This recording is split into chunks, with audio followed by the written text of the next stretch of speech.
In one of my relationships that I have talked about ad nauseum on this channel, this video, this one, I'm sure I'm missing some. I, an avoidant person, got back with my anxious ex after a period of no contact. It worked. No contact worked for us. It was the break that we needed for both of us to feel our feelings, have a break from like our attachment style clashes, and be able to kind of let our feelings take precedent over like our like distortions of how we think humans should behave, and then kind of come back together and just collaborate to have a more peaceful relationship. But there's another ex that I had that is anxious. We ended things and we went through a period of no contact, and we did not get back together. No contact did not work for us.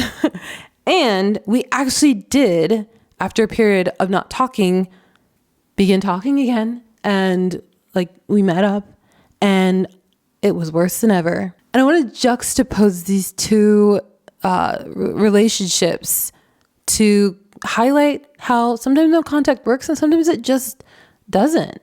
And I want to touch on two reasons why.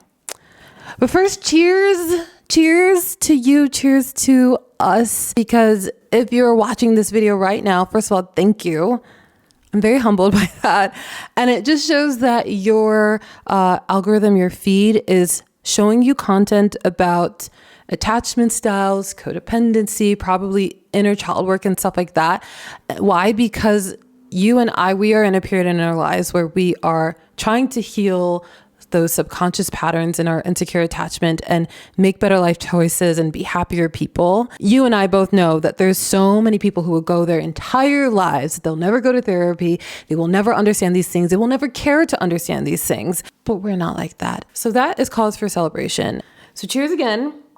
And if you're new here, hi, my name is Wando and welcome to Confessions of an Avoidant. Okay, so let's dive in. Okay, so the first thing, if we just want to stick to the no contact of it all, it's this highly talked about thing on the internet that's supposed to get you your ex back if you do it. Supposedly, allegedly. I don't co-sign that. But anyway, the first thing is that if you do break no contact, avoid doing it in some sort of dramatic or manipulative fashion that's only going to reinforce your ex's discomfort about being with you and reconfirm that you're not right together, which is what my ex did. And this goes for any ex, not just an avoidant ex. So he ended up contacting me with something that I felt like was quite histrionic and exaggerative to get me to meet up with him again, insinuating that there was an emergency situation or a very important situation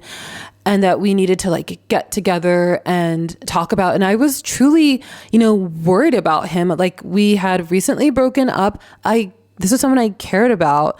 I'd given months of my life to like believing that we had a future together. And so even though I felt like, I don't know that we meshed that well together, I felt like I still care about him to the point where I want to meet up with him and see if everything's okay and talk about things. But I remember feeling this skepticism of, I guess this would be a bit convenient for him to say this because he would probably knows that it would freak me out and that I will call him back naturally and I'll like want to meet up with him and talk to him. I met up with him like immediately that day. And then as soon as we met up, he was like, oh, by the way, that thing that I mentioned on the phone earlier, maybe he texted me, I don't remember. But he was like, by the way, like everything turned out to be okay. And I just remember being so pissed. Like, we ended up like going out for dinner, I think. And I just remember the whole time being like, oh, I thought this was going to be like a dinner and us meeting to talk about this thing that I was really like worried about. And he just wanted a dinner. He just wanted a dinner. Like everything was totally fine. So again, I don't think it's weak at all to contact your ex during the no contact period. And actually, the other ex that I got back with, he contacted me numerous times when we broke up, because we broke up and got back together a few times. So he would contact me constantly. And then we had one big breakup, and then he just stopped contacting me. So like, I don't think that makes you like a loser, or like, wow, you really lost the no contact video game because you contacted your ex before they contacted you. Like, some of those things I think are like simplified and so black and white, and human beings aren't simplified or black and white. And so I understand that he was hurting and he was sad and he didn't want things to end, and I get it. But I just remember feeling really manipulated, and people can see through when maybe you're coming from a place of like being desperate to get a response from them or get a reaction out of them. And what that does is it reinforces to that person that you are like willing to do anything to get your ex to speak to you, and even cross a line of maybe going a bit too far for the ex. Oftentimes that will validate to that person that their fears and frustrations that they had while being with you were valid. Okay, so the second and the most important reason why the no contact didn't work for this relationship as much as it did for the other relationship, I have hair in my mouth, is because I felt really incompatible with this person. We were incompatible. As a matter of fact, I just saw on Facebook, this guy that I'm talking about is engaged. And just looking at the person he's engaged to, I'm like, yep, they're way more compatible.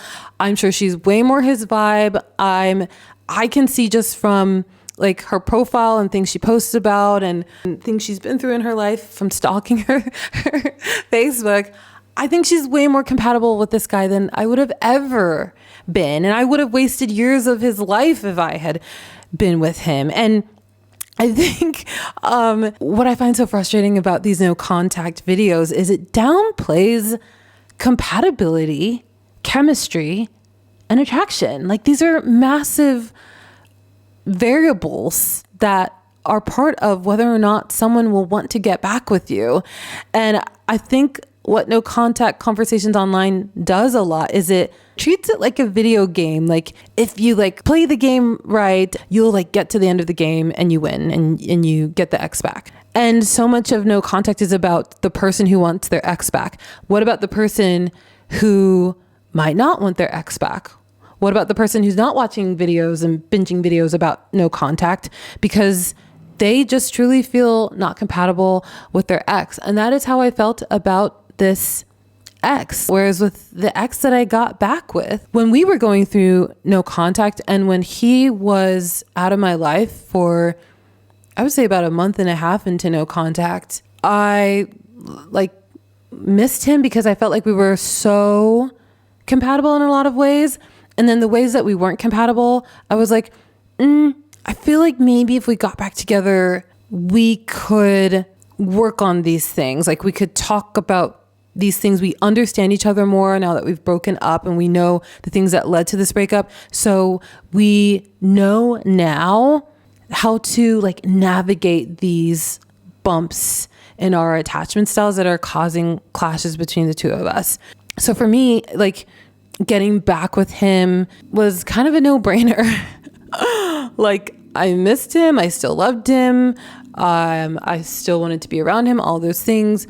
This other ex, I was just like, I was burnt out from our dynamic and we weren't even together that long and I was burnt out. The reality is an ex of any attachment style just might not want their ex back. And that is just a reality that we as human beings have to contend with, and a boundary that we have to respect with our exes. So I hope you appreciated this video, and I will see you guys in the next video. Oh yeah, and I'm like, please like and subscribe and all that stuff. Thank you so much.